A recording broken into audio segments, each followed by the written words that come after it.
I was a young girl when I learned that the world likes to see women dance. And like many of my lessons as a young girl, this was a lesson that I learned in church when the story of Queen Esther was given to me as the story to aspire to replicate. But I had always one curiosity as a second skin, and so I said to myself, what of the queen before Esther? And when I realized it hit me, I was like, shit. They took her crown because she did not want to dance. And so centuries after, here I am wanting to hit the streets and say justice for Queen Vashti. What? It's a long journey, and history likes to erase bad women and instead provide towards the meek and virtuous as role models. And so as always, I turn to art. So this is me reminding you in verses, telling you, reminding you, do not dance that dance. The world likes to see women dance. The world likes to bring music for us. The world just wants to watch us dance. The first dance is the dance of the announcement. This one that greets your arrival. When you come out, head squeezed, you have been through bones and blood to be here. Wrinkled skin encased in mucus. The midwife feels the immediate need to defend their appearance, and so she says, you have such a fine girl.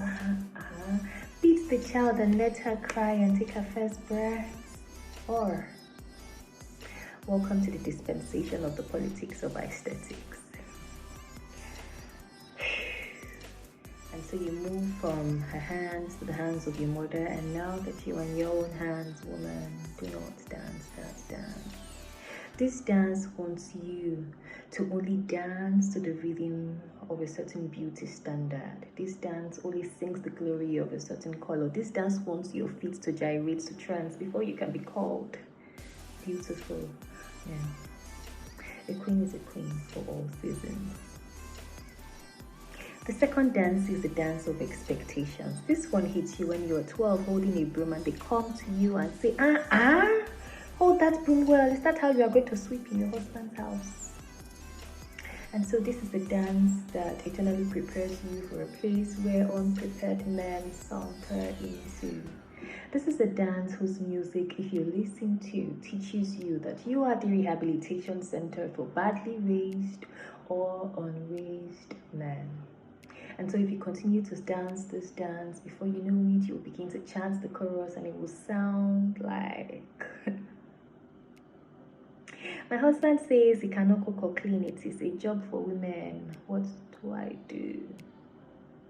My husband says he does not like the way my male colleagues look at me, and so I want to resign. What do you think? My husband is a chronic cheat and a liar, but I want to keep my marriage. What advice do you have for me? My husband gives me STDs and beats me up. What sounds can I pray? Woman. There is more to this life than just strife. You should not dare joke your way through life. The third dance is the dance of performative purity. This one is the dance whose drums are made from skin stretched tight with your hymen. This one has you chanting hallelujah and keeping myself for my husband. Meanwhile, when nobody's looking, you go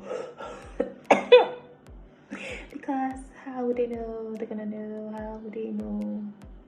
This dance sings your praise as long as you have the strong will to keep yourself undefiled for the marriage bed. This one has men come out to say, I want a wife with 0 body count, and yet when you're not careful, when you're not looking or looking, when you're too careful or not careful, even when you're over careful to the extent that you are dressed in bed sheets and your head is wrapped in layers and layers of fabric, your virtue can still be stolen from you. And so do not dance this dance where your essence is so caught up in preserving the spotlessness of what lies between your thighs, that when you are the raped 16-year-old in the corner of your hostel with your roommates and they are offering you solace, comfort, pills of plan B, all you can think to yourself is that one of them should quickly Google for you, how can I restore my broken virginity? Because all that is in the back of your mind is that the best gift that you can give to your husband is your virginity, and this has just been stolen from him. The fourth dance is the dance of time. This one has people coming at you singing meddlesome interlopers, and they go like, you are almost 30 and still single. Hey, you got married, it's been a long time, your bump is not showing, eh? And when you finally have a child, they go, you have only one child. Do not be like those Igbo people. Won't you give that child an apple?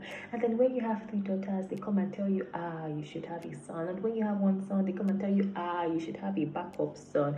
Because sons are what keeps your feet strong in the hands, in the house of your husband. And God forbid that you will stand on only 1 leg. My sister, you already know what I want to say. Do not dance this dance. And so I have given you 4 dances, 1 for each day of the week, marked in the verses of my ancestors, Afro, Nkwo, Ore, and Eke. But I would leave you 1 bonus dance. The bonus dance is the dance of shame. And of all the dances, this is the one that is designed to evoke guilt from you. This one will beat loudly every time that you try to decide to toe your own path.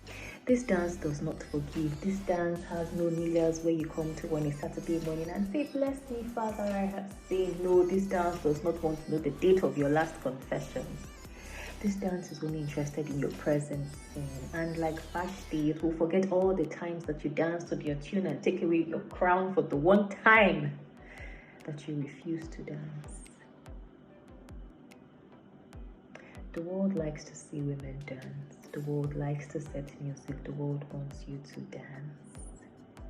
But of all the dances, do not dance the dance of shame, because this is the dance that keeps you transfixed in the arena. Be shame-free. This is the dance that is a padlock. This is the dance that does not let you see when it is time.